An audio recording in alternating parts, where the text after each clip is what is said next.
sa mga nakatanggap ng benepisyo ng biyaya ng inyong anak na matay sa krus, nalibing, nabuhay namang muli, at nagdanak ng dugo para hugasan ng aming kasalanan. Salamat, Lord, na ito'y sapat na nag-satisfy ng demand nyo na justice. Salamat, Lord, na isa kami sa ginamit nyo na maging channel of blessing even sa mga mahal sa buhay. And be with us, Lord, sa aming pag-usapan ngayon. In Jesus' name we pray. Amen. Okay, kayo po yung magsiupo na. And to God be the glory sa ating salita ng Panginoon na ating nabasa. And this conclusion natin, mga kapatid, ay ang makita natin sa first part, kung kayo po ay nag-notes, at sana mabalikan nyo po ang ating notes, mga kapatid, kung ano ang pinag-usapan natin about the doctrine of redemption. So this doctrine is very important in our Christian life kasi dito natin mababase kung talaga bang naintindihan natin kung gaano ba tayo na-appreciate natin ang gawa ng Panginoon, kung kayo ba talaga ay nagsasabing ligtas at kaya mo bang ma-explain kung ano ang kaligtasan mo. And there will come a time, mga kapatid, na even ladies can share ng testimony of salvation. Not preaching, but testimony of salvation. At i-share nyo po kung bakit kayo saved, anong verse na nagsasabi niya kayo na persuade ang inyong buhay na saved kayo. And kaya, mga kapatid, let's read and let's study God's Word more and more kasi importante po ang Bible, mga kapatid. That's the foundation of our life.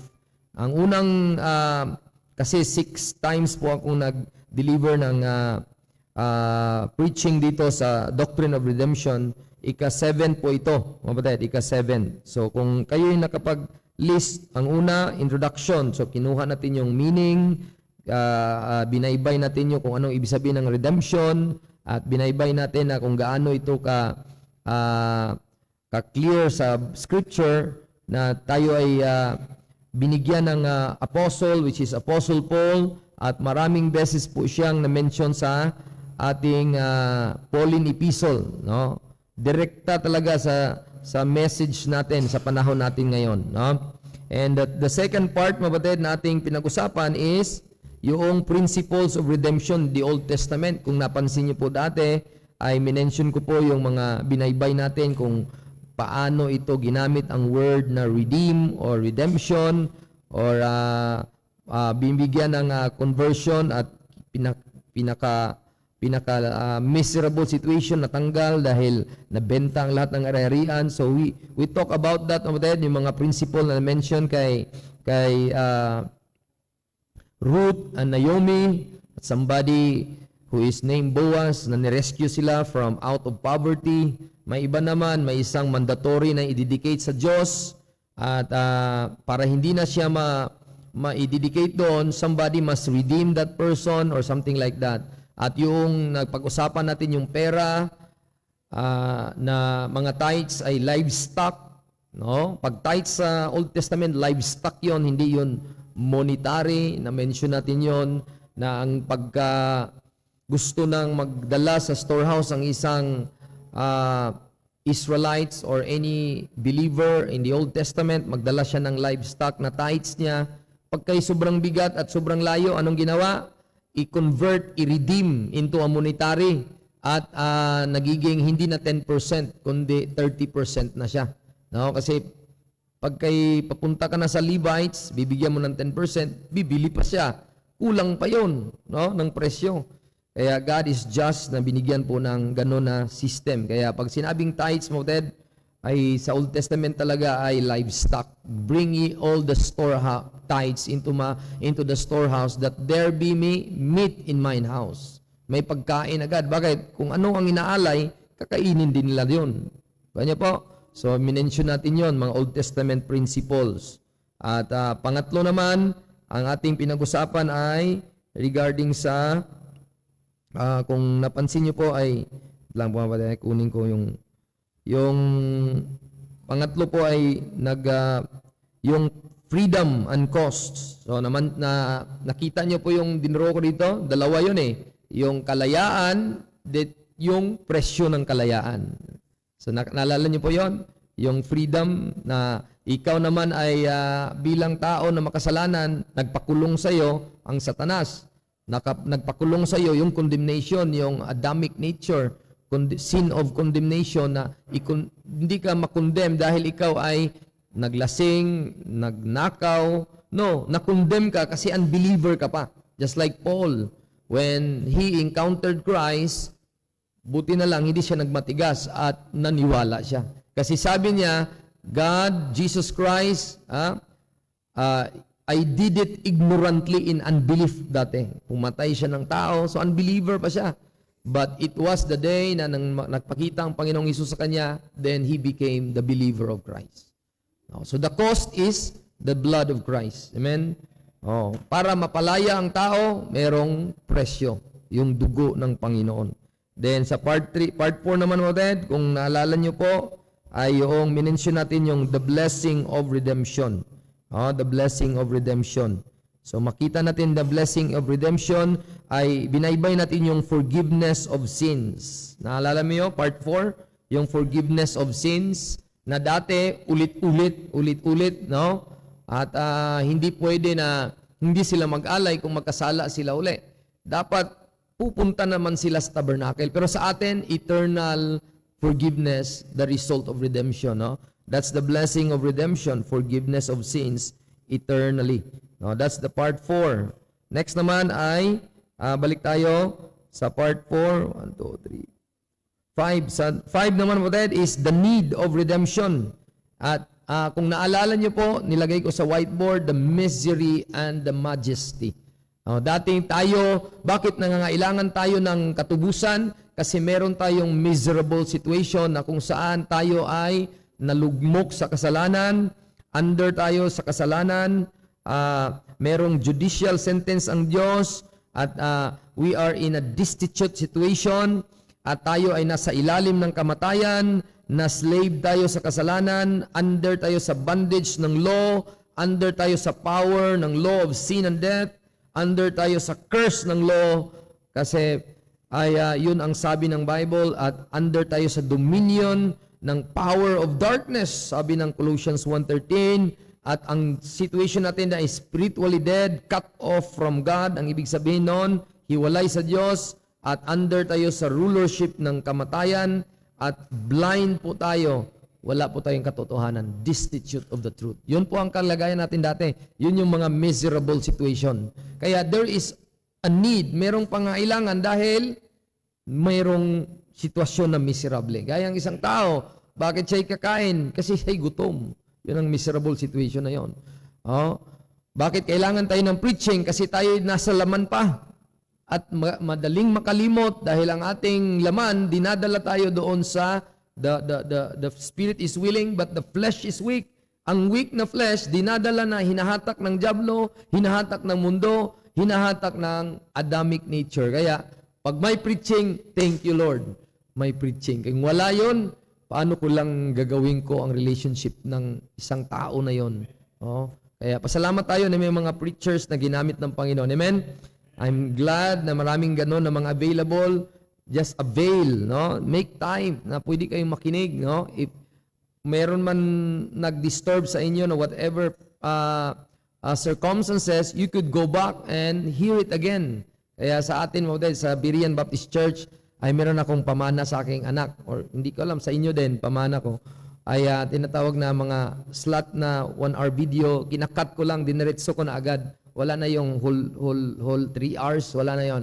Para, diretso na, kung preaching ang pakinggan mo, yun lang. Tapos pwede ning ikat yung about sa song, mga testimony, pwede din yon ikat ko. Para kung sakaling gusto nyong balikan, pakinggan nyo yung awit mo, Brad, pamilya mo.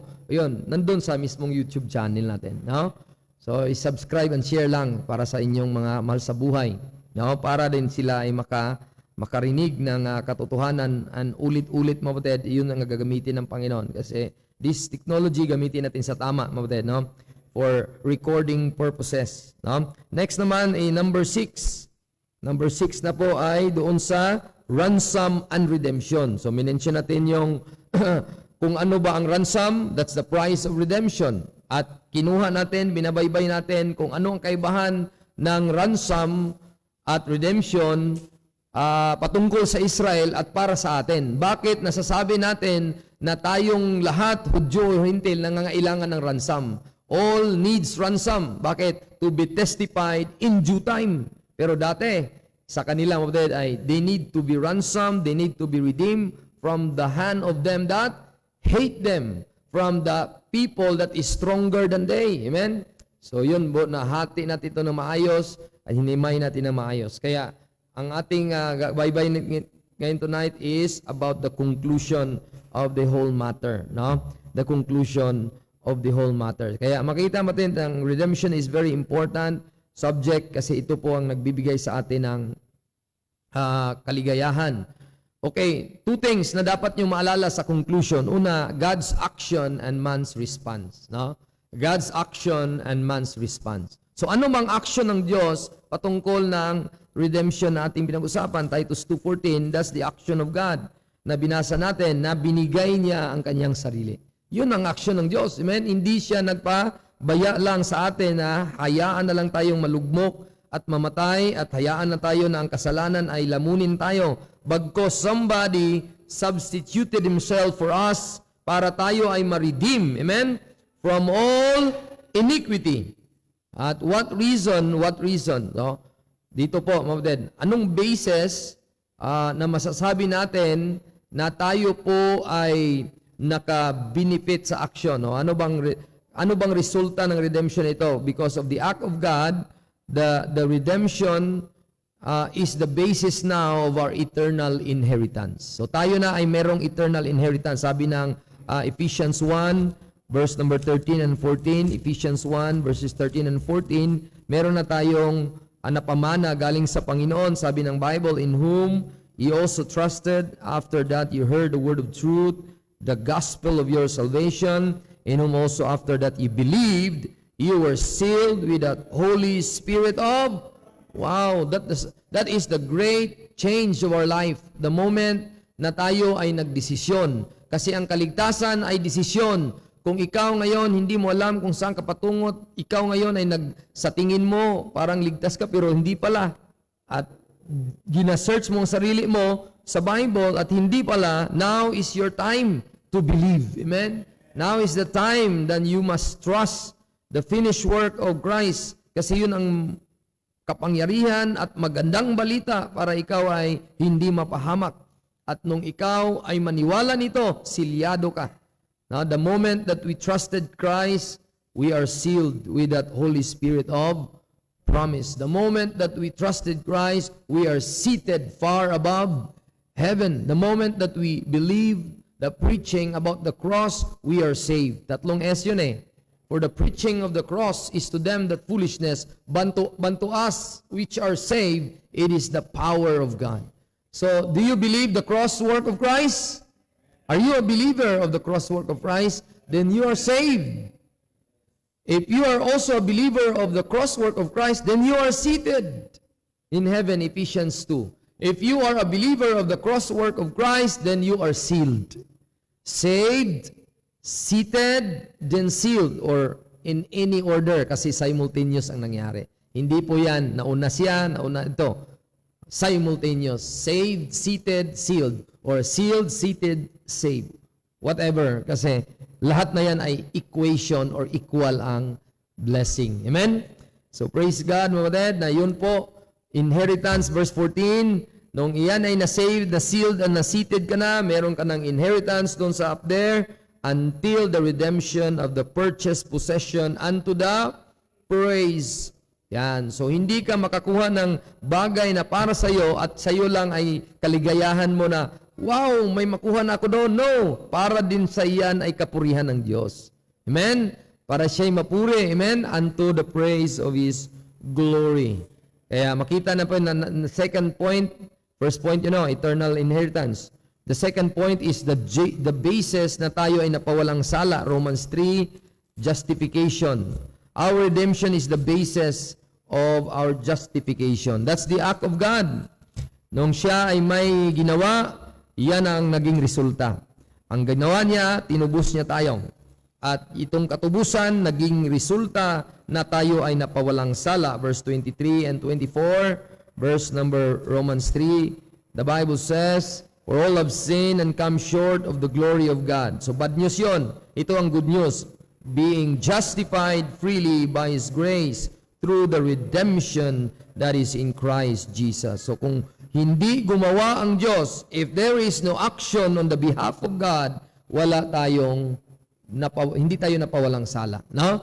So ano ngayong unang general point natin? God's action, then man's response mamaya. Anong action ng Diyos? Katubusan. He gave Himself. Anong result? Inheritance. Pangalawa, justification. Pangatlo, mga batid, is makita natin total forgiveness. Ephesians 1:7. Yun pa rin. At sana paulit-ulit na yan para yung Ephesians 2:8 and 9 or 1 Corinthians 15. Hindi na dapat matanggal yan sa inyong mga kukote ba yon or memory?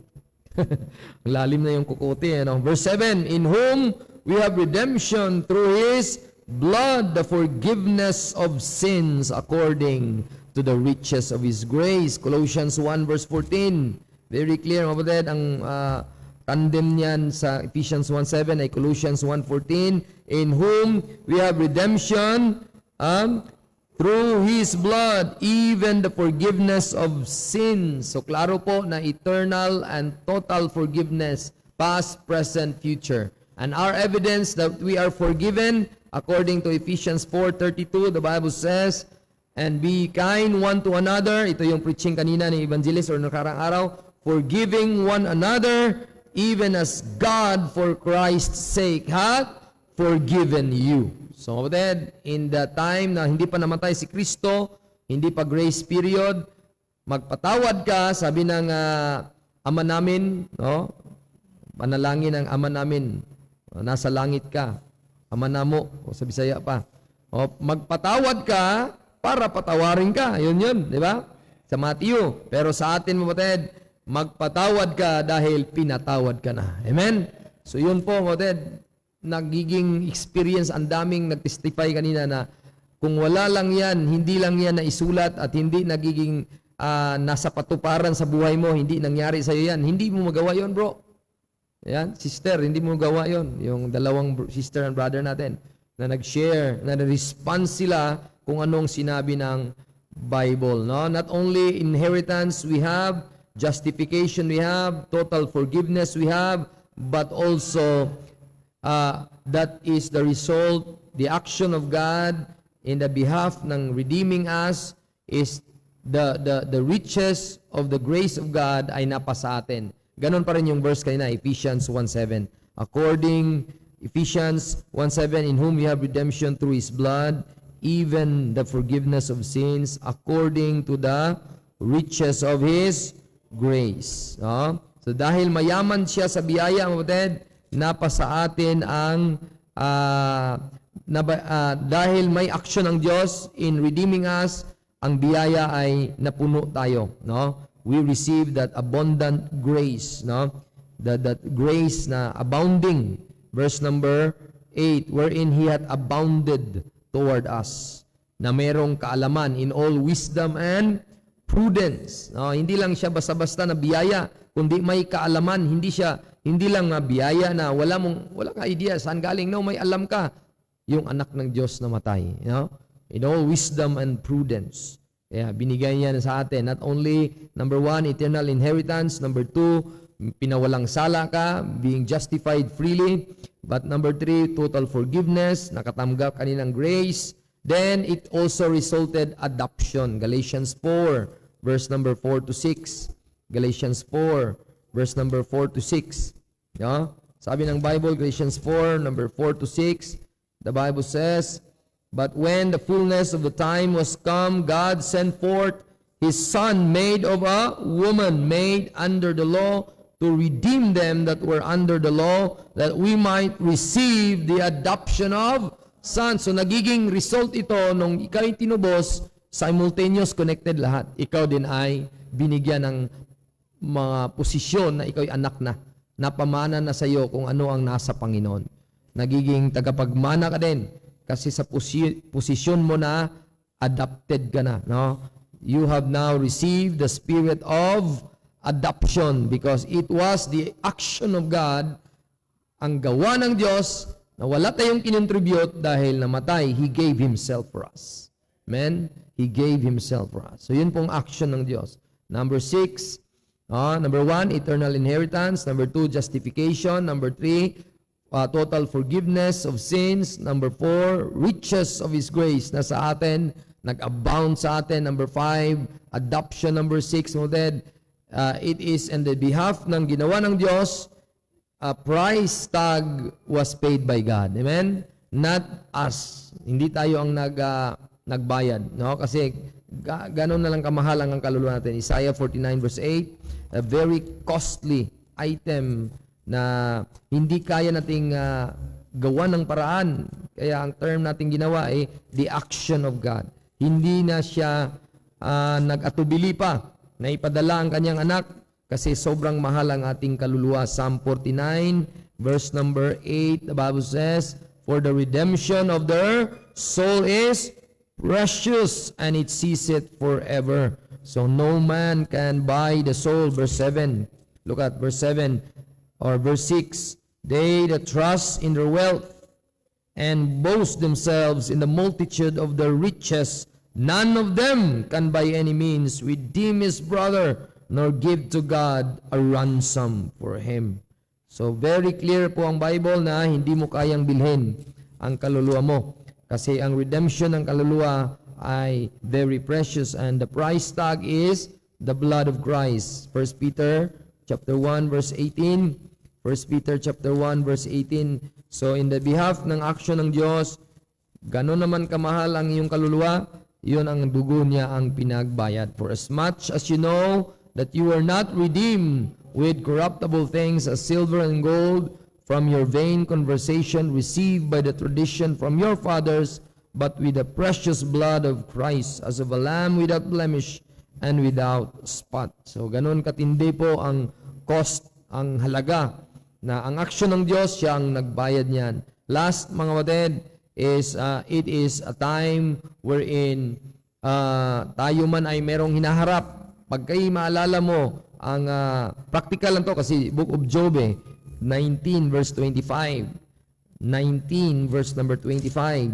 Ay kung maalala mo, kapatid, na siya ay ganun din ang naalala ni Job, na kahit pa man walang idea sa Pauline revelation. Si Apostle Paul, hindi pa niya kilala, but by the Spirit of God ay nakuha, na preserve niya ang salita niya na mention ni Job.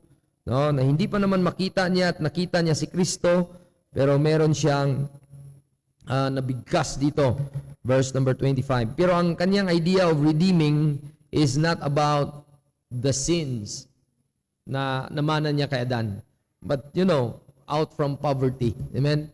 Out from those sickness, out from those boils, yung mga sakit na naangkin niya nung inalaw si Diablo na itouch ang kanyang katawan. Kaya alam niya, verse number 25, ready, go.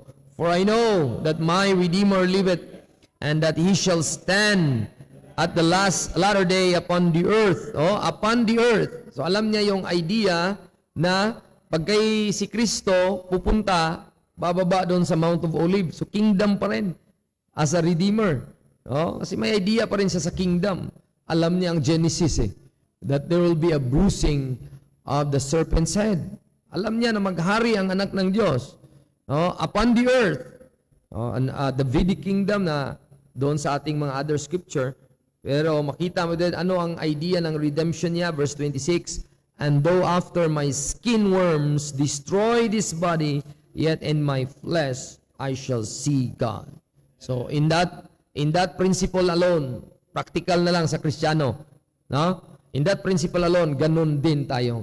Kung mayroon ka bang maranasan na problema, sino ang nakaranas sa kaproblema ng Job dito? Wala pa sa atin. No? Tayo pa nga'y magkasaroon ng singaw, bibili nga tayo ng mga chinsans, ang tawag doon? Sulfur, Dr. Ong na sabon, para lang matanggal yung mga katikati, matanggal yung mga mga kanistin, pang mga klaseng mga Pfizer na product na skin disease, kayang alipunga, pang mga ali-ali dyan, an-an, pang klaseng skin disease sa mga hayop, Sister Joy, mga ointment na gamit, mga herpes, ano? Basta mga skin disease. Pero kapatid, alam ni Job na hindi kaya tambalan ng mga Pfizer product ang kaniyang naranasan. Alam mo kung saan siya nagpunta? Sa abo na lang, sa ash. Kasi kay upo siya, kung hindi ash ang upuan niya, sakit. Kasi lahat merong boils. Ang dami nun. So kaya niyo bang maranasan ang naranasan ni Job? Pero kaya sabi na lang niya, Lord, alam ko naman na makita kita someday. Amen? So ganoon ang magiging idea sa number 7. The action of God will result to us believers na in time of distress, in time of problem, just like this man, Job, ay maalala mo ang Diyos. Amen? Maalala mo ang ginawa ng Diyos sa iyong kaluluwa na kahit paman kung anong mangyari sa katawan ko, alam ko na makilala at makita ko ang Diyos. Amen? I shall see God. No? Are you excited to see God? So, sana mga ay excited tayo in this life because Job also see God, no? Alam niya na nakita niya. I know, nag-enjoy na siya sa presence ng Panginoon, no? His long time ay nandun na sa Panginoon. Now, let's go to the man's response, no? If that is God's action to all of us, ay ano namang response natin, no? Isaiah 43, 7 din ito. Kung hindi man 7, pwedeng siyam, no? And Isaiah 43 verse 1. Isaiah 43 verse 1. Sabi ng Bible is Isaiah 43 verse 1. First, ano ngayong original point natin? God's action. Nilatag ko na sa inyo lahat. Then man's response. But now, thus saith the Lord that created thee, O Jacob, he that formed thee, O Israel, fear not, for I have redeemed thee, and have called thee by thy name, and thou art mine. Kung ikaw ay sabihan ng Diyos ng ganyan, sabihan ng Diyos ng ganyan na ikaw sa akin, hindi ka na mag-alala sa buhay mo. You will live a life with confidence. Bakit? Hindi lang dahil ikaw ay punta ng langit, kundi dahil ang promise ng Diyos ay totoo. Amen? Hindi siya nagkulang, I will never leave thee nor forsake thee. At sabi niya, I am your Redeemer and now you are mine. Kasi kung sino ang tumubos, sa kanya na. O, di ba?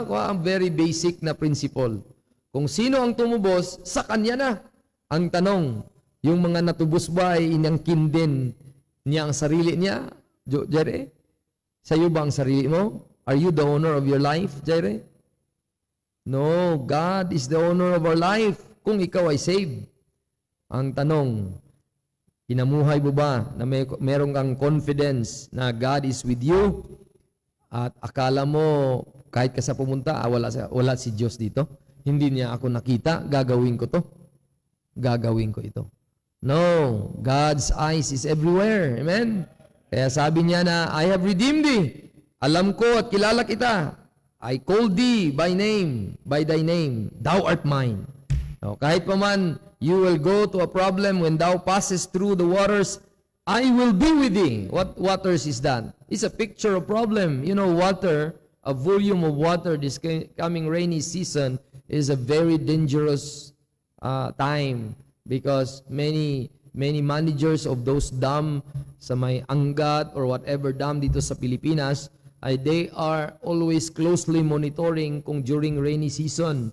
Kasi kung yan ay hindi nila closely monitored at aapaw na yung tubig, masira yung door, hindi siya nagpakawala ng amount of water para ma-maintain yung level ng tubig. Ganon po ang waters. It's a picture of problem, a volume of water. Pero sabi ng Panginoon, ako'y nandyan sa iyo. Amen? Kahit marami pa yan, ako'y nandyan pa rin sa iyo. Kasi I redeemed thee. Amen? Ako nga'y nagligtas sa kaluluwa mo. Pabayaan ba kita sa financial mo? Pabayaan ba kita sa iyong pagbiyahe? Whatever, God is with you. Amen? That will live a life sa ating response with confidence. With confidence. Now, God, thank you for being with me. And through rivers, they shall not overflow thee. What a confidence. Kasi Diyos na uniso ng ako eh. Is God a liar? No. Let God be true and every man a liar. In whom, sabi ng Titus 1:2, in hope of eternal life, which God that cannot lie. So, the thing that the Bible will tell us, God is great. He can do everything, but one thing He cannot do, He cannot lie. Amen?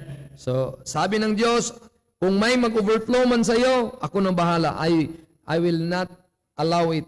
When thou walkest through the fire, thou shalt not be burned, neither shall the flame kindled upon thee. So what a Savior. Amen? What a Redeemer. So that is living a life with confidence. Amen? Yeah, kapatid, so in this life, kahit ano pang problema, ako, pastor, dami problema. Hindi problema, asawa ko.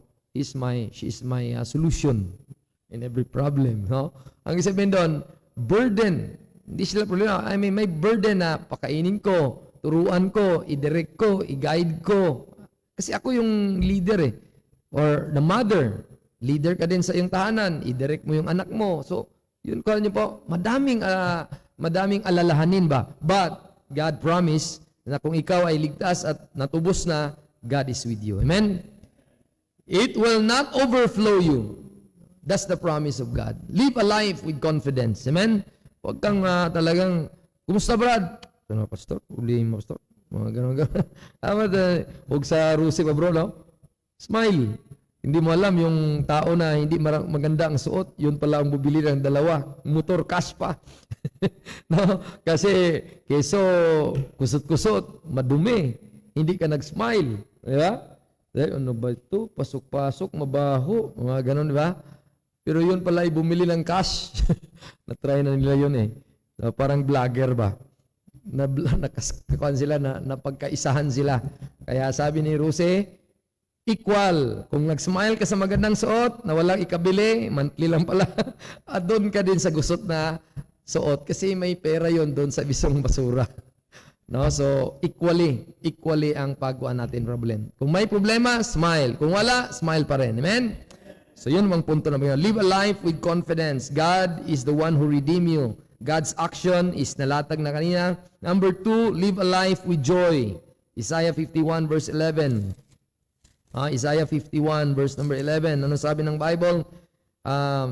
The Bible says, therefore the redeemed of the Lord shall return and come with singing unto Zion. Amen? An everlasting joy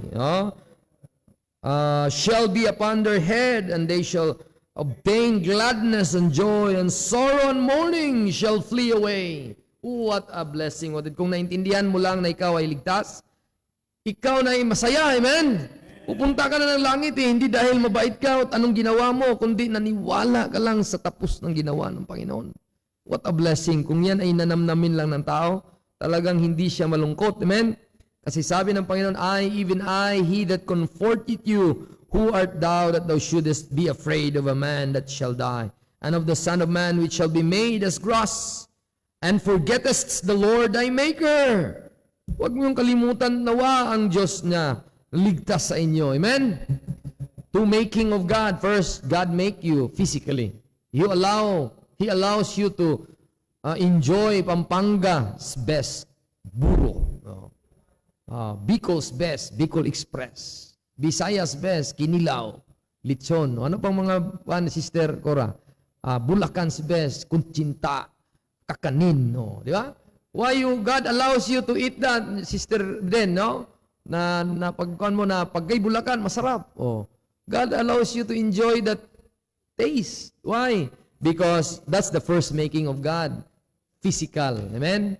That the second making of God, thy Maker, is the soul that is redeemed. Amen? That is, what we call that, you are saved.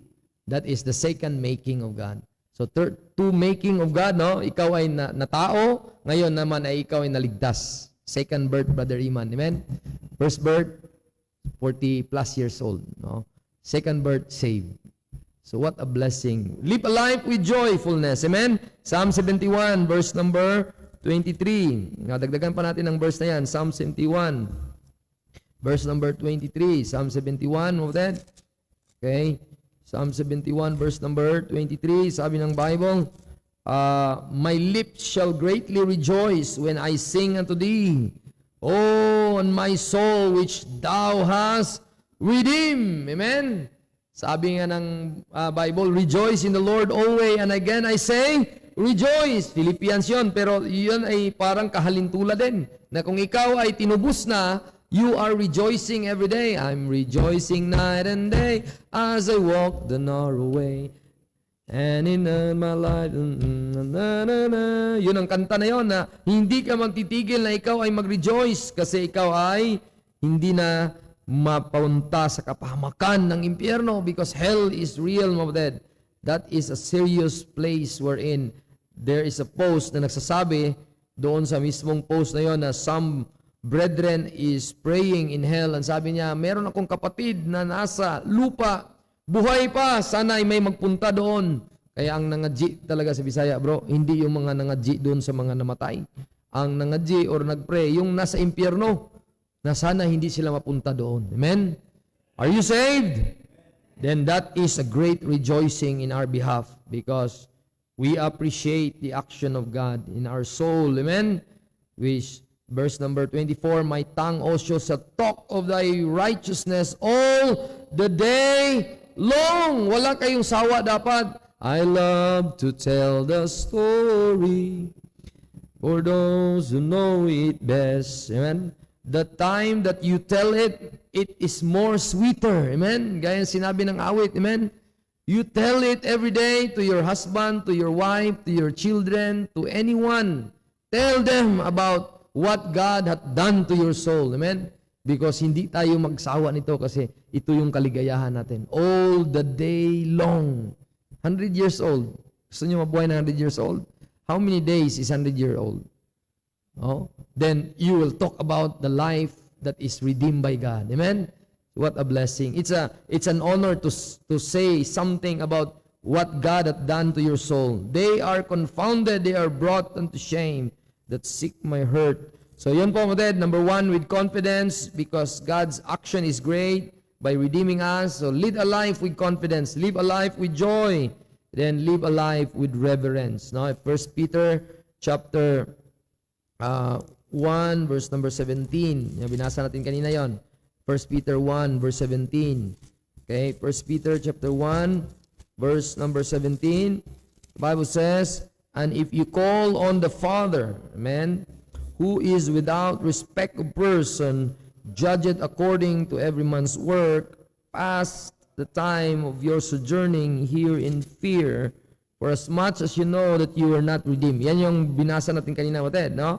So makita natin dito, Ted, na that is the idea ng isang verse na nagsasabi sa Psalm 111 verse 9. Live a life na ikaw ay gumagalang, nagrespeto, nagbigay ng reverence sa ating Diyos. No, hindi ikaw tao na walang galang pagdating mo sa church, hawak cellphone. Walang dalang Bible. Hindi makinig sa preaching, natutulog, walang excitement, huwag ka na lang mapunta ng church. Kung ganun man lang. Amen? Napilitan ka lang nun. Amen? Pag kayo pupunta ng church, may dala ng Bible, may dalang ballpen, may dalang puso na makinig. Amen? Hindi yung parang walang-wala talaga at punta lang dito, pagkatapos uwi agad. Walang buhay na nabago. Sana ba din, nagbabago na tayo. Amen? Ilang years na tayong Kristiyano na sasabing anak ng Diyos, pero hindi pa rin nababago ang buhay natin. Kahihiyan po yun, mga Ted. Sabi ng Bible sa Psalm 111 verse 9, He sent redemption unto His people. He hath commanded His covenant forever. Holy and reverend is His name. Kung ikaw ay tinubos, kayo'y ligtas ba, pupunta ng langit? Yan ay pinadala ng Diyos. He sent redemption. Amen? Who is that redeemer of your life? Sino ang tagatubos para hindi ka maimpyerno? Si Kristo. He sent the Redeemer. He sent that redemption. Sino ang nagpadala? Ang pangalan niya ay Reverend. Amen? Kagalang-galang. Ikaganda pa nga ang pangalan eh. Kagalang-galang, your honor. Imagine mo, your honor. Ngayon, wala kang honor sa pagpunta mo dito sa church. Wala kang honor na magbasa ka ng Bible. Wala kang honor sa buhay bilang ligtas.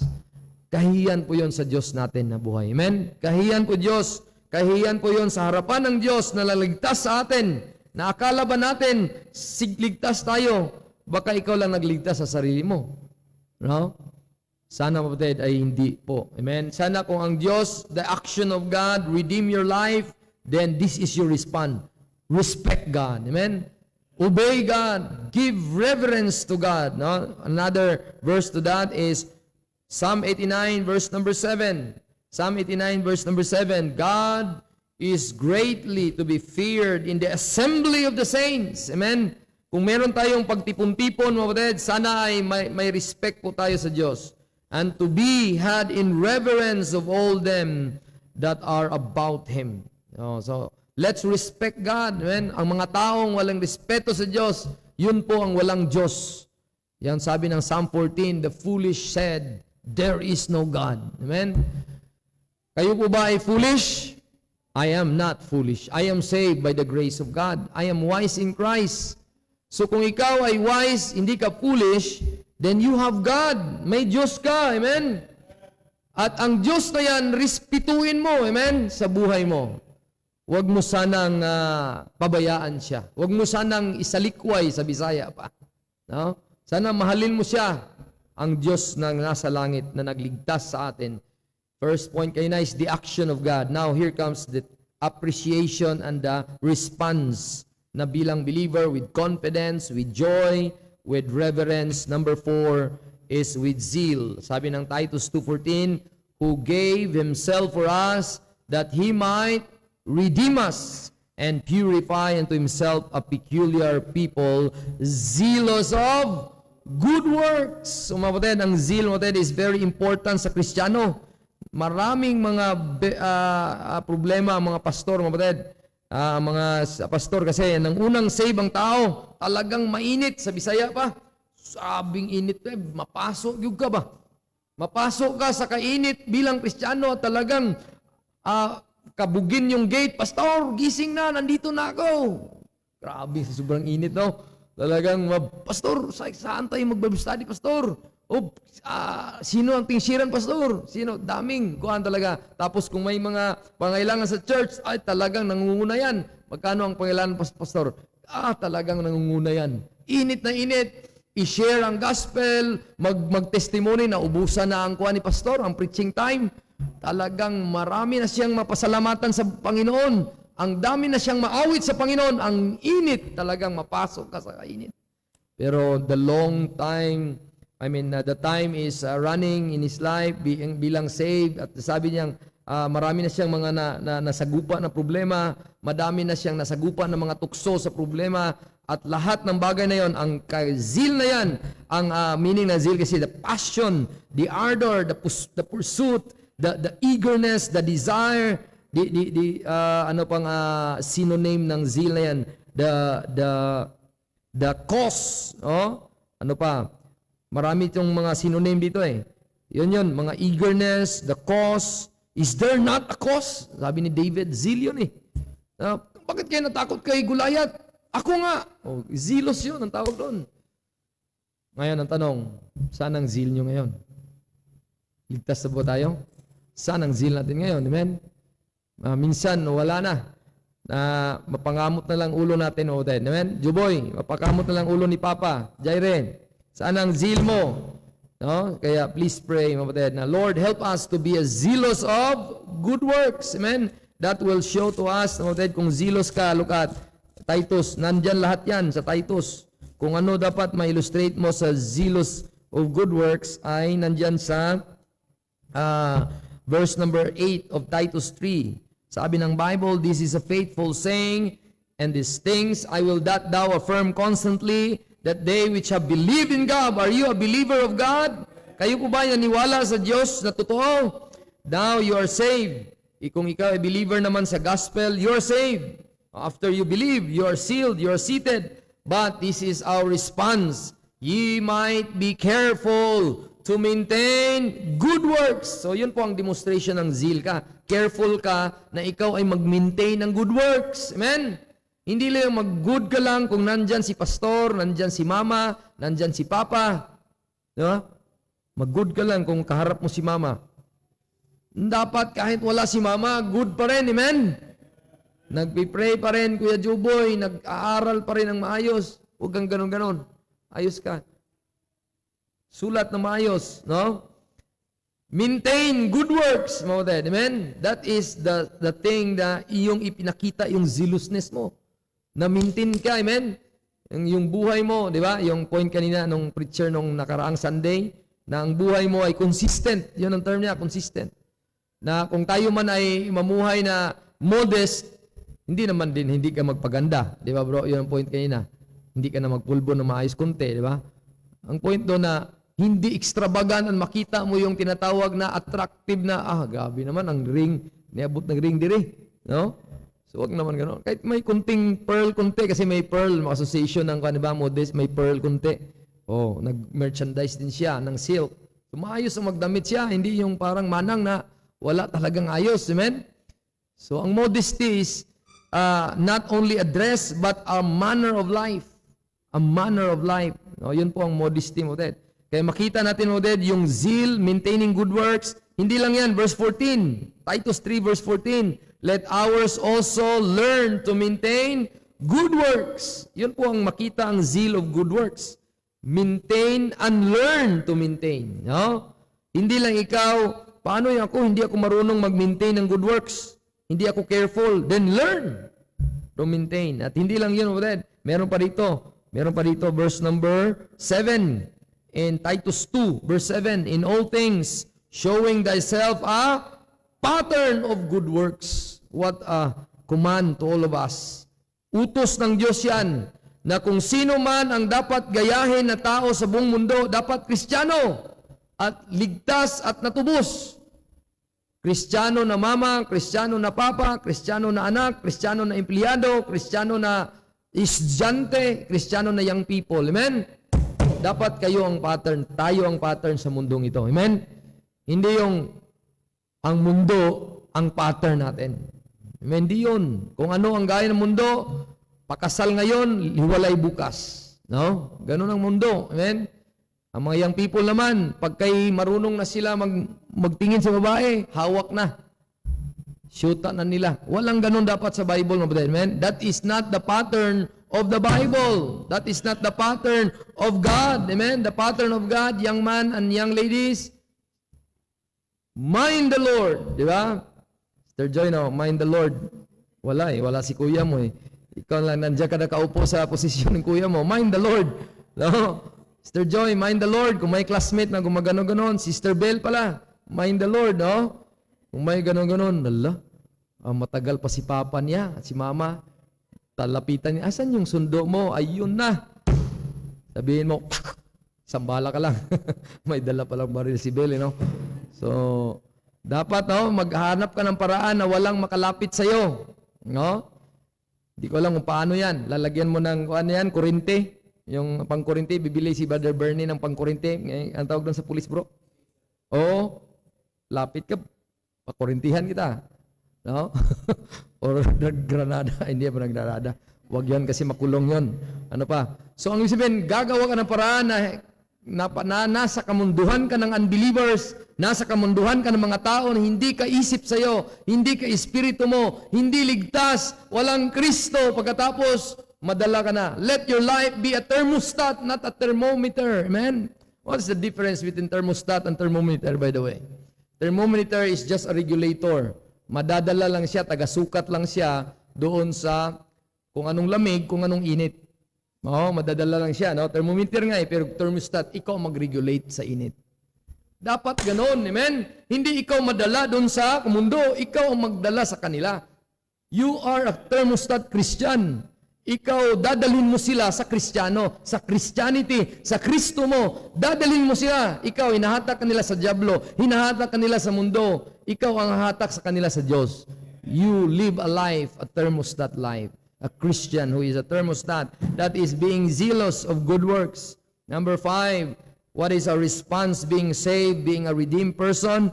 1 Corinthians 6:19 to 20. 1 Corinthians 6:19 to 20, mga dad. 1 Corinthians chapter 6, verses 19 to 20, the Bible says, and what? Know you not that your body is the temple of the Holy Ghost? Bakit sinabi ni Apostle Paul or ng Bible ito? Sa verse 18 kasi, merong sin of fornication. Flee fornication. What is the sin of fornication?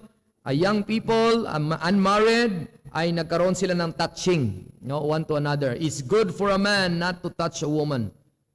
to avoid fornication. So, kahit pa man, hindi pa sila nagawa ng married action, pag nag-touch na yan, that is the leading sin of fornication. That will lead it to the worst. Hindi pwedeng magsimula sa 100 ang number 1, boy, di ba? Counting numbers is start with 1. So, 1 and 100 will not be 100 without 1. So, pareho lang siyang value, number. Ganon din ang kasalanan ng sin of fornication. Amen? Yung worst na nabuntisan mo na at yung time na hinawakan yung kamay equals fornication pa rin yun. Kaya ba? Kasi yung nahawakan mo ay nabuntisan mo na, anong tawag doon? Number 100 na yun. Saan nagsimula? Yung 1. Yung tinats mo lang yung kamay. Niyakap mo lang. Kaya ba? Kaya yun, may mga magulang na may lalaking anak, yun ang pinaka ating i-warning, mga babae, may mga babaeng anak, please, let your children know the Bible. No? Huwag niyong pabayaan sila. Bright man sila, o sa Bisaya pa, intellectual. Sila yung cum laude, graduate, pero walang alam sa Bible kung paano ipamuhay. Useless. That's useless, mga kapatid. No? That's useless. Money is not the answer. Money is not the answer. The Bible is the answer. The Bible is the answer. Amen? So please, believe God. Don't believe the world. Amen? Believe God. So sabi ng Bible, kung ikaw na ngayon ay binili na sa dugo ng Panginoong Hesus, ikaw na ngayon ay templo na ang katawan mo sa banal na Espiritu na nasa iyo. At ang Diyos na mismo ang nagmamayari niyan. You are not of your own. The owner has the right. If you are a believer, remember that since Christ na siya'y nagbili sa iyo, then you are no longer of your own. And God, the owner, has a desire of that property kung anong gusto niya. Sino ba sa atin ngayon ang pinabarangay at sabi niya, bakit kayo gumagawa-gawa ng ganyaan at pinatayo-tayo ng ganyaan? Wala, dahil alam nila na private property ito. Hindi naman sila magsabi nga, huwag kayong gumagawa kasi everything, kung private property mo, God will allow it. Amen? Hindi ka pwedeng magnakaw, 10 commandments. Hindi ka pwedeng magkuha na hindi sa'yo. So, sabihin, kung sino ang may-ari, siya may karapatan na gumagamit ito. Amen? Ngayon, ligtas po ba tayo? God own us. Amen? Kung tayo natubos, ang nagmamay-ari sa atin ng Diyos, kung anong desire ng Diyos, na banal na Diyos, yun ang gusto na dapat gawin. Amen? Verse 20, anong gusto ng Diyos? Ikaw ay nabili na sa isang presyo, that's God's action. Ano ang man's response? Therefore, glorify God in your body and in your spirit, which are God's. Hindi na sa iyo yan, hindi na sa akin ito. Kaya mamatay na tayo. Sabi ni Paul, I am a prisoner of Jesus Christ. Kaya ang tao ngayon ayaw maging prisoner ni Jesus Christ. I rather be a prisoner of this world rather than Christ. Komportable sila sa world kaysa kay Kristo. Amen? Pero si Pablo, gaya ng pinost ni Brother Iman, kung araw-araw ba ito mag-brush ng toilet bro, gagawin ni Pablo yun. Kasi mga prisoner na walang pili yun. Sino sa inyo ang nagreklamo sa bed nyo? Sino sa inyo nagreklamo dahil mainit? Agad ng electric fan, aircon. Pero ang priso ngayon, tingnan mo sa YouTube, the worst prison cell, one of that is the Philippine prison cell. Na walang halos matulugan, nakaupo lang, at ako mismo, saksi. Mula Bohol pa na prison cell, hanggang sa Lipa City na prison cell, hanggang sa ano pang mga prison cell na napuntahan ko. Very worst kung ikaw ay priso. Ngayon, kung si Pablo nagsasabi na I am a prisoner of Christ, the desire of the warden ang dapat sundin niya. Ganon din dito mo. Amen. If we are a redeemed person, tayo ay binili na sa dugo ng Panginoong Hesus, let the honor be glorified in our body. Isuotan ng maayos ang katawan niyo, kapatid. Amen. Don't be naked. Ladies and gentlemen, don't be naked in your body. When you go outside to your room, dress properly. Dress as it na nag-worship ka sa Panginoon. And in your spirit, how you glorify God in your spirit, read the Bible, pray, and always seek God. One, with confidence, live a life with joy. Number two, live a life na may respeto sa Diyos, with reverence. Number four, with zeal of good works. And number five, with glorifying the honor, the God who redeemed us. Number six, with praise and adoration. Revelation 5, verse number 9 to 10. Revelation 5, verses 9 to 10. No? Ayan, nagutom na ako. No? So I would esteem the Word of God more than our necessary food. Bakasyon na naman, Sister Den, di ba? Wala nang kuhan bukas? Wala na. Meron pa?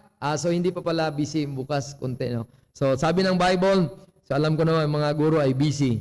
And they sang a new song saying, Thou art worthy to take the book, open the seals thereof, for thou hast slain and redeemed us to God.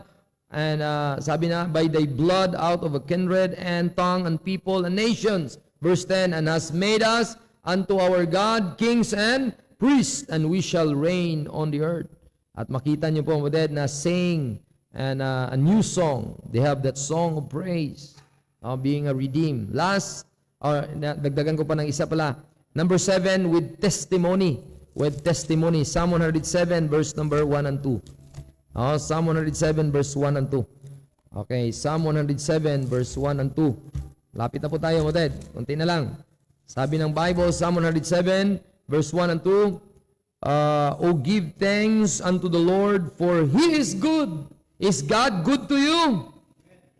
God is always good to me, and His mercy endureth forever. Verse 2, kung kayo ay recipient sa action ng Diyos na siya'y nagtubos sa ating mga kaluluwa, then ang ating response is, verse 2, ready go, let the redeemed of the Lord say so, whom He hath redeemed from the hand of the enemy. Practical lang pong kinuha natin, kasi ang tinutukoy dyan Israelites. Pero tayo na naniligtas, tinubos, tell it, amen, tell it to others. Testify, amen, testify. If there is a person who could talk about something, hindi ka mahiya, I am not ashamed of the gospel of Christ. Tell the world, amen.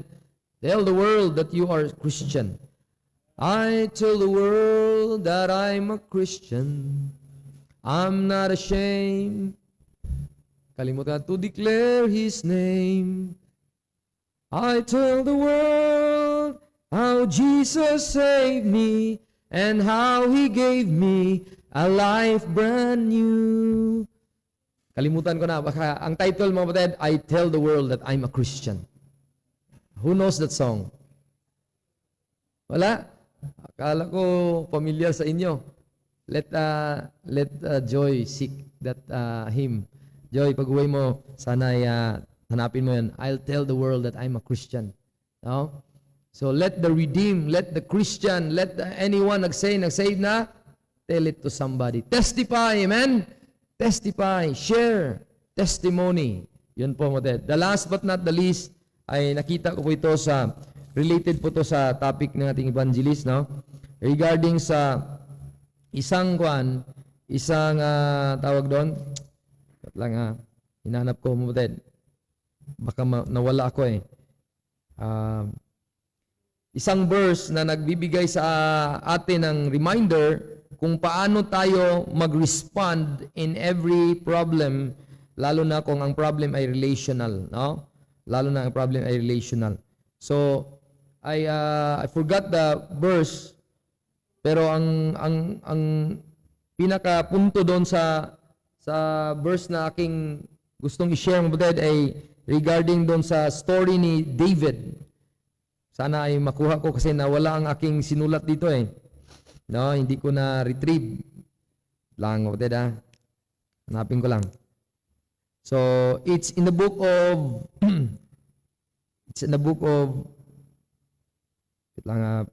Ishbosheth.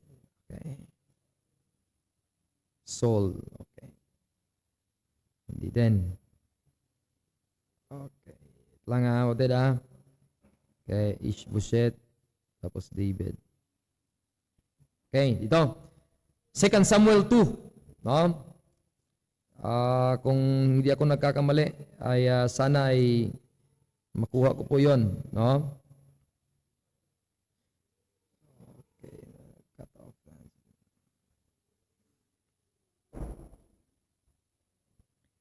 Yung verse na yun, kapatid, ay nagbibigay sa atin ng idea na kung tayo man ay magkaroon ng problema, ay tayo po ay hindi maghigante, no? But rather, tayo po ay magbigay ng way sa Panginoon, ang vengeance na dapat tayo ang maghimagsik, ay dapat ang Panginoon na ang magbigay ng tawag doon, answer. Siya na ang mag-answer sa ating mga hinanaing. No? So, I wrote that na wala lang yung notes ko doon sa pinakadulo mo na punto ko na ang isang tao, pag ay na-redeem na, ang response ay parang si David. No?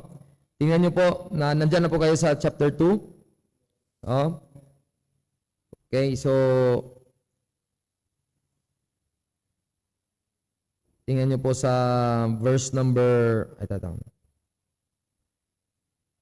ito lang po kapatid chapter 4, okay, chapter 4, verse 8, and they brought the head of Ishbosheth unto David to Hebron. Ayan, ito na yun. Okay. Ito si Ishbosheth, kapatid, anak to siya apo ni siya ni Saul. Si Saul, siya yung unang hari ng Israel. Pangalawang hari si David. Ngayon, dahil si Saul ay may hatred kay David, dahil sa jealousy niya, ay gusto niyang patayin si David.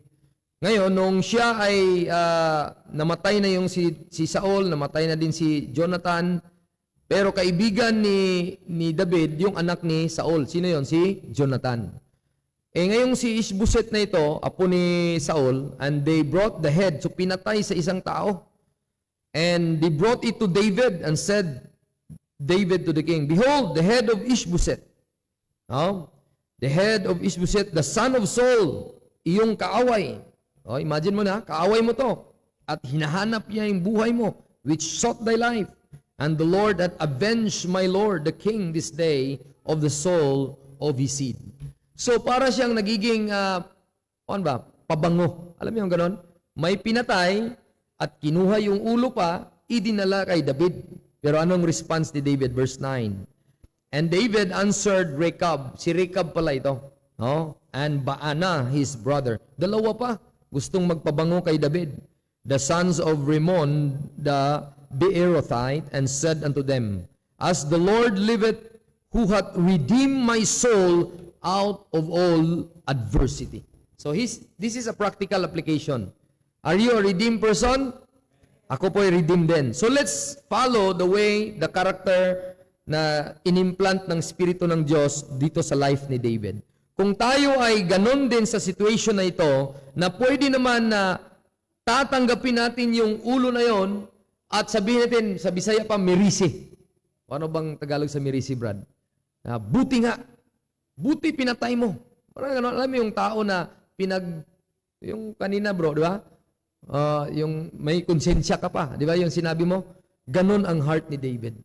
Na ayaw niya na magkaroon ng kaluluwa na kung saan may hatred, na kahit pa may hatred ang isang tao, ang sukli niya, goodness pa rin. Yun ang punto dito.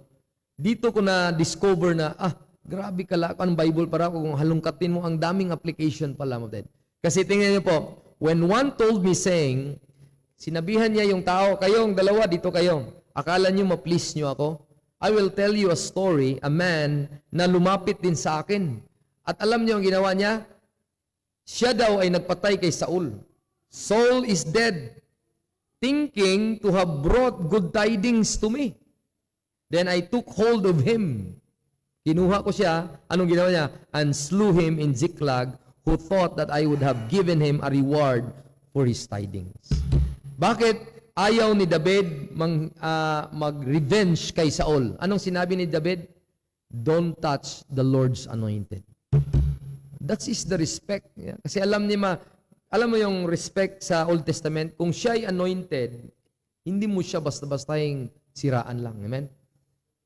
Ngayon, ang tanong, kung tayo po ay mamuhay dati, ganun ang way. Pero sa atin, ano ang anointment natin? Ano ang anointed natin? Kung tayo ay saved, tayo din tinawag na anointed. Look at sa verse number sa Corinthians po. Look at sa Corinthians. Na-mention po ang anointment sa atin dyan sa 2 Corinthians 1, verse number 21. No? Tayo din ay anointed sa Panginoon. Tayo, kung save tayo, redeem tayo, tinawag din tayong anointed. Kaya, isa tayo sa recipient na ang action natin bilang believer, ganun din sa ating kapatid. No? Now, He which established us with you is in Christ, and hath anointed us is God. So, anointed tayo, amen? Hindi lang ang pastor. No? Kaya sa dati, touch not the anointed. No, lahat ng save anointed. Ngayon, ang ginawa ni, back to Samuel, ang ginawa ni David, binigyan ng parusa, pinatay niya. Kasi yan na yun, action na yun na hindi tama eh. Kaya may judgment siya. May consequence siya. Kaya how much more, sabi niya, verse number 11, how much more when the wicked man have slain a righteous person in his own house upon his bed. Kasi pinatay lang na walang kasalanan eh. Biglang pinatay, dinala yung ulo kay David, and shall not therefore require his blood of your hand, take away from the earth, kasi kinuha mo siya. And David commanded his young man and slew them and cut off their hands and their feet. So ang ibig sabihin mo, Ted, ang response ni David, hindi pa rin siya naghiganti kay Saul. Bakit? Siya ay niredeem ng Panginoon out from those. Amen? Sa panghimasok ni Saul, ginapatay siya ni Saul, pero hindi siya namamatay. God redeemed David. So ang response ni David, hindi siya naghiganti. Amen? So anong last natin, mga Ted, ang appreciation natin? Let's appreciate God's word. Let character of God be upon our life. Kung ang Panginoong Hesus sumigaw, anong ginawa ng Panginoong Hesus? Father, forgive them. Amen? So, bakit sila ay makasalanan at hindi alam ang ginagawa? Ang tanong, kung sila ba ay sumigaw si Kristo na Father, forgive them, sila ba ay napatawad agad? Ha? Tanong ko sa inyo, sila ba ay napatawad agad nung sinabi ng Panginoong Hesus, Father, forgive them? No. Bakit? They must believe and confess who Christ is. So, it doesn't mean that sa ating church, pag sinabing, I forgive you, halimbawa, nagkasala si Sister Joy, halimbawa, Joy, no, nag-preach ako sa iyo, tapos hindi mo sinunod. Sinabi ko nga, hindi ka makapag-relationship. Talaga nakipag-relationship. Meron akong doon, CCTV camera doon sa Magalang, in-install ko doon. So, halimbawa, so ang gagawin ko kay Joy, I forgive her. Amen? Pero hindi siya makalusot sa consequence. Ganon ang point yon. Hindi ka makalusot ka sa consequence. Bakit? Ang Bible, hindi pwede na walang consequence. Ganon din sa Bible. Ganon din kay lahat ng tao na nagkasala sa panahon ng biyaya. Hindi ibig sabihin na nagkasala sila at pinatawad na sila sa kasalanan, hindi sila maimpyerno. Pagkatapos, ganon na lang ang mangyari. Hindi pwede po. Dapat magbayad siya sa consequence. Amen? Dapat magbayad. So, please, be in prayer palagi sa ating life kasi ating life, kapatid, is very, very delicate. No? Delikado pong buhay natin dahil ang ating kaaway, ang dyablo, ang mundo, at sarili natin mismo. Pag ikaw hindi matibay sa Panginoon, kapatid, tapos mayayanig tayo sa ating mga ating natutunan sa Panginoon kung anong ginawa niya, anong mangyari, kapatid? Masayang lang ang ating buhay na bilang ligtas. Amen? Pagdating sa langit, malulus ang reward natin. Ay sabi ng Panginoon sa ating buhay, let that life be founded by gold, silver, and precious stone. Ano yon? Gold is about God. Silver is the Word of God, and the precious stone is let your life be always with the brethren. Amen? Anong kaibahan ng online at kayo nandito? Iba ang reward sa nasa tabernacle at iba din ni reward doon. Doon sa online. Amen? Bakit? Ang sakripisyo niya lang, bro, mula sa bahay papunta dito, iba yun. Amen? Iba yun. Ang sabihin, si Brother JM ang layo. So, ang sabihin, God is accountant. Hindi pwede na kung anong amount dito, same ang amount dito. God is sorting out. Alam mo yung sorting? Sinusort niya. Itong ipa, ito yung bigas. Ito ipa, ito bigas. So, ang bigas, yun yung good na nagawa mo. Ipa, wala. Sabihin, hindi na pwedeng kainin mo. Baboy ang kakain nun. Amen? So, tayo po ay Kristiyano. Let our life be glorifying, joyful, with confidence, with reverence, and with zealousness, with praise. And last, don't let something na mamuhay ka ng hatred. Amen? Let it go. Amen?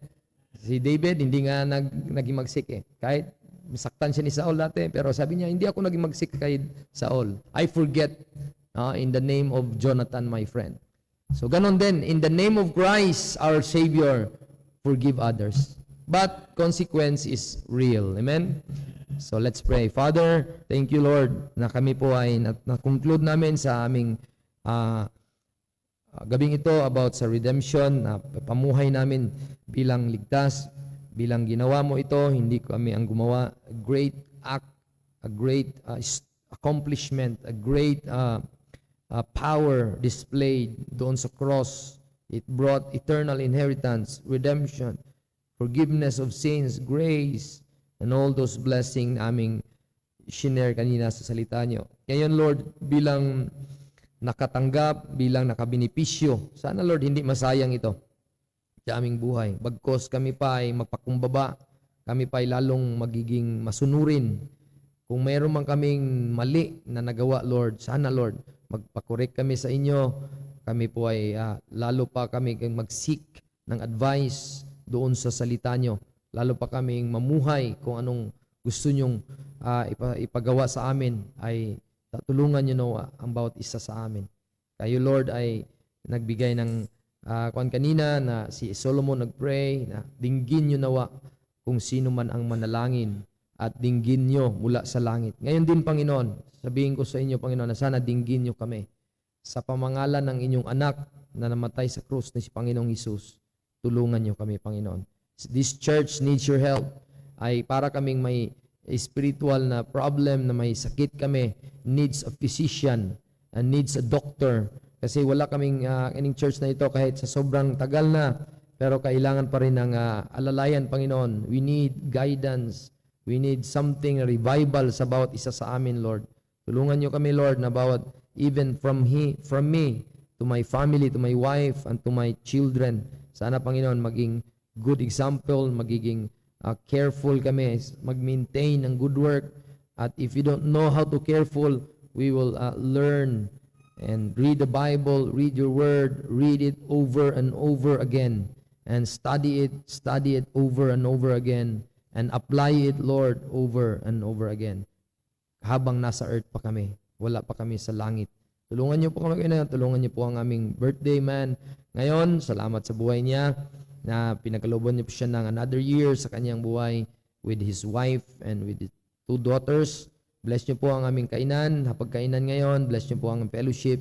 Bless niyo po ang bawat isa na nanghihina. Bless them with good health and spiritual strength, spiritual understanding, and even sa coming mga events like recognition, exercise, graduation, culmination, whatever, mga end year na activity ng school, be it all the teachers, let the opportunity, let the redeem of the Lord say so, na sayang lang na isang event, hindi sila makapagsalita ng patungkol sa ginawa niyo, Panginoon. Maging masayang ang event na yon sa kanilang buhay. There will be a losing of reward because they lose their opportunity na hindi sila nakapag-share sa gospel. Kasi isa sa response namin sa ginawa nyo is we will tell it. Let the redeem of the Lord say so. Yun ang sabi ng inyong salita, na hindi ka mahihiya, gaya ni si Paul nagsabi, I am not ashamed of the gospel of Christ. Sana, Lord, hindi kami maging tameme. We will tell the world about what you have done. What you have done is a great thing sa aming buhay. Salamat, Lord, na kayo ang aming Diyos, totoo, buhay, na nakikinig, nasa langit. Salamat na may access kami sa Espiritu na banal na nasa amin. Salamat, Lord, sa salita. Bless niyo po, Panginoon, ang gabing ito, ang aming pagpahinga, safety na rin sa pagbiyahe pa uwi mamaya. In Jesus' name we pray. Amen. Kantahan natin ang happy birthday, ating brother, sister. Let's sing happy birthday to our brother Iman. And tapos na nag-pray, brother, kain agad. Ikaw ang unang pakainin namin. Okay. Let's have our tawag doon. Yung pan. Kandol. Oh. Hindi na mo, Bisaya, bro. Kandila. Oh. Okay.